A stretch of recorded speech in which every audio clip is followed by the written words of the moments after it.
شیطان ذاکر شاغل آدمی سے اس کے دل کی نورانیت کی وجہ سے ڈر رہا ہوتا ہے، کیونکہ وہ دل تجلیات ربانی کی گزرگاہ بن چکا ہوتا ہے۔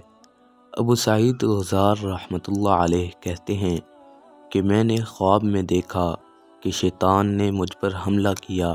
میں نے جواب میں ایک لکڑی اٹھائی اور اسے مارنا شروع کر دیا۔ اس نے اس کی کوئی پرواہ نہ کی۔